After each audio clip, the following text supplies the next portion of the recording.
رسول پاک کو خبر تو ہے کہ دروازے کے باہر کون کھڑا ہے، اسی لیے قرآن کہہ رہا ہے جاؤ تو ہاتھ باندھ کر کھڑے رہو، بس میرا رسول خود ہی باہر آئے گا۔ پکارنے کے لیے ہم اور آپ ہیں، ہم مجھے پکارو، ہو سکتا ہے مجھے پتہ ہی نہیں باہر کون ہے، لیکن رسول کے لیے نہیں۔ ایک صحابی آئے، وہ دعا کرانے کے لیے آئے تھے، گھر سے غریب تھے، تنگ دست تھے، ان کے ماں باپ کا انتقال ہو گیا تھا، یہ سوچ کر کے گھر سے نکلے آج میرے والدین کی مغفرت کی دعا کراؤں گا اور میری غریبی دور ہو جائے، تنگ دستی دور ہو جائے، اس کے لیے حضور سے سفارش کروں گا۔ آئے لیکن دیکھا مجمع ایسا حضور کو سمیٹے بیٹھا ہے، بڑے بڑے صحابہ سامنے، ان کو جانے کی ہمت نہیں ہوئی، دور بیٹھے رہ گئے۔ عصر سے مغرب تک انتظار کیا، موقع نہیں ملا۔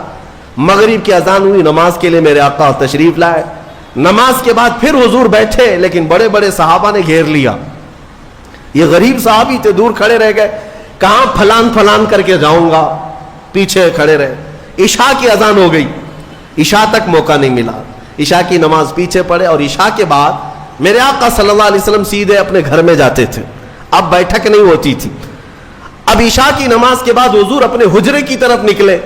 یہ صحابی کہتے ہیں میں نے سوچا موقع تو آج دن بھر نہیں ملا، ہاتھ باندھے پیچھے پیچھے چلتے رہے، حضور اپنے دروازے پر پہنچ گئے اور پیچھے مڑ کر کہتے ہیں جا اللہ تیری غریبی دور کرے، تیرے ماں باپ کی مغفرت کرے۔ کس نے کہا میرے نبی سے، کس نے کہا؟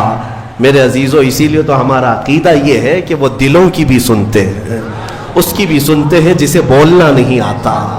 وہ لکڑیوں کی جب سنتے ہیں، ہرن کی جب سنتے ہیں، تو امتیوں کی کیوں نہیں سنیں گے؟ ہم یہاں سے پکارے وہ وہاں سے سنے، مصطفیٰ کی سماعت پہ دور و نزدیک کے سننے والے وہ کان، کان لالے کرامت پہ۔ اسی لیے سنیوں میں کہتا ہوں کہ تفسیر بھی سننا ہو تو عشق مصطفیٰ کے ساتھ سنو، مزہ ہی کچھ اور ہے کہ اپنے نبی کو چھوڑ کر محفل کون سی ہوتی ہے؟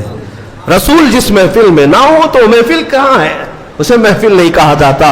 بلے شاہ میاں رحمت اللہ علیہ بڑے صوفی بزرگ ہیں، وہ کہتے ہیں جس دل میں حضور کی یاد نہ ہو اس دل میں کتے بستے ہیں، کتے ہوتے ہیں، جانور بستے ہیں۔ حقیقت ہے دل اسی کو کہتے ہیں جس میں حضور کی یاد آئے۔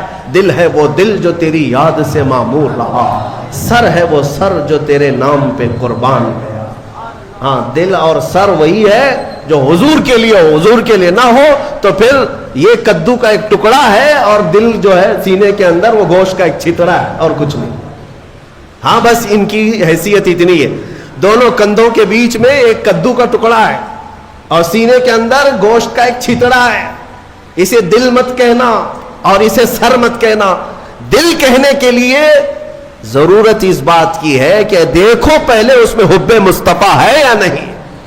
سر کہنے کے لیے ہر ایک کو سر مت کہنا، بلکہ اعلیٰ حضرت فرماتے سر صرف وہی ہے جو ان کے قدموں پہ قربان ہونے کو تیار ہے، وہی سر ہے۔